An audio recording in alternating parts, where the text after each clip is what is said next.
It's time for us to meet our main guest of this segment. I'm so happy. Had a wonderful conversation with him. I can't wait to share it with you.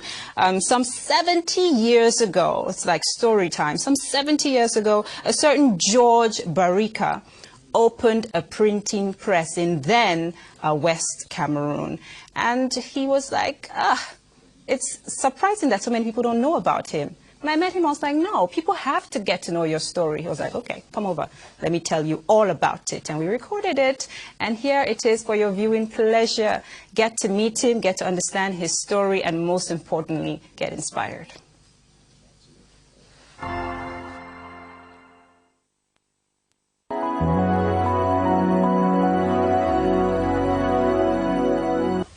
Pa George MBARIKA, you're welcome to Cameroon Feeling.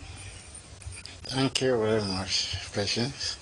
Yeah, my name, as I call, is George MBARIKA, born in Zangtabi, and my parents, MBARIKA Agwe, and as father, mother was Frida Ambum, all of late now. Yes.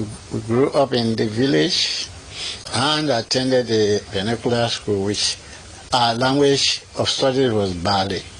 And we did the study mostly the Holy Bible.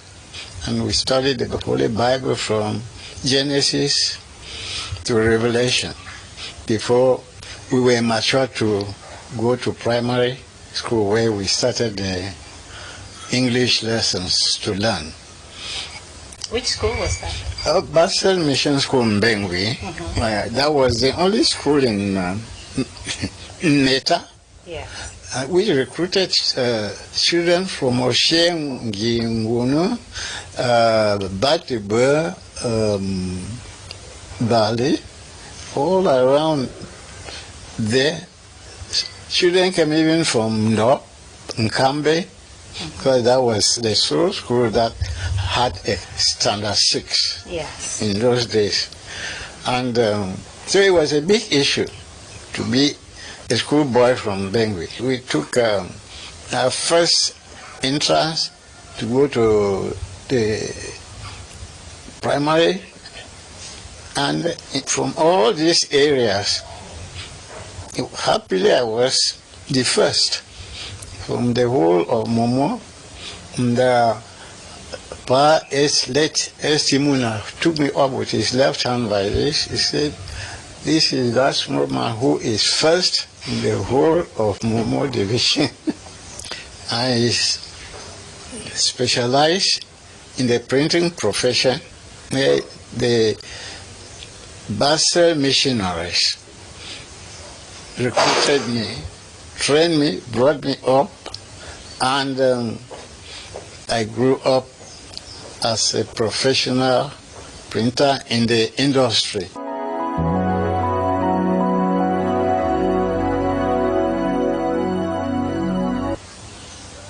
We started with the Basel Mission. The Basel Mission, at a time when the government was going to need people, I was sent to Lagos. I studied printing at the Monotype Corporation. That is where we did mechanical composition and did all the... We started coming into the modern printing systems. Yes. And from there I came, was recruited, worked with the government in Boya, and those things which I learned in Lagos helped us a lot, because in Boya we had to do printing for all government departments, all native administration, NA, what they call NA that time. That there were the councils, and of course with every other person we would serve. And we started that way. the Nigerian had to go back. The white men had to go back. But the printings for the government were solely done by the government press. And all the proceedings of the National Assembly, what we call West or Southern Cameroon House of Assembly, were done by us. And there were a few journalists that had to attend and report, and we did the proceedings of the assembly. So a few of all the now chosen from the government printing press and sent to Great Britain, where we did advanced studies in the printing industry. We do the printing administration side by side with the technical. So there it said that I specialize in the printing profession, technically, and also administratively did the printing administration. Let's talk about you returning back to Cameroon and starting your own printing press. How challenging was that? Oh, very challenging, because well, I took a few steps to prepare for that when I was in London, because when they sold any press, I would go there and buy the remnants. Okay.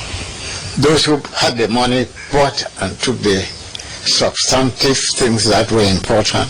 The remnants I bought and kept, and by the time I came out, I had already everything that was necessary to start a printing press, and this is what I did. That's how I came up to start the first printing press in southern Cameroon, and perhaps don't know how it was over here, but I think that was one of the very first private presses that existed in the country. Now, how did you start convincing people to print with you? By going out to them.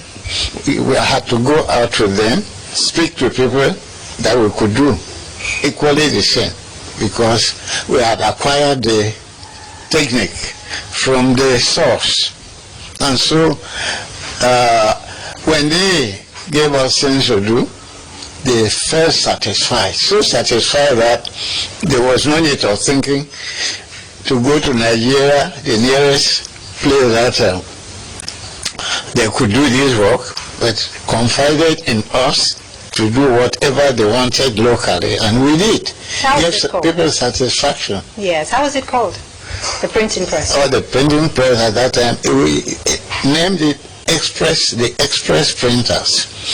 Yeah, it was the Express Printer. We started there and ran it for a couple of years until when I was transferred to Yaoundé, before I brought the branch of it here, which was Agwe campus.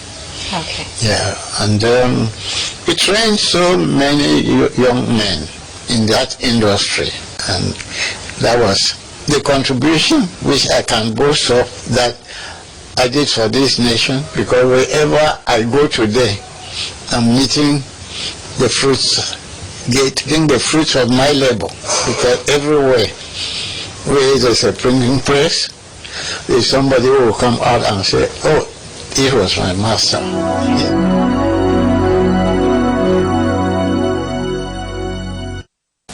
Since I started doing printing. How many years now? 70 years. 70 years. Yes, since I started printing as a profession. Yeah, you've watched that milieu evolve. What is your appraisal? It's slowing down these days. I think printing has got a lot to do with industries. Where there are no industries, printing doesn't flourish. On the brighter side, in that new developments, you may not see so much of personnel, but new equipment, modern machines. One machine now can do the work of 20 or more people. Yeah. So you do not see so many people in the floating around in the industry as the early days that many of the things were done by hand. Yeah, because modern machines are being installed. I think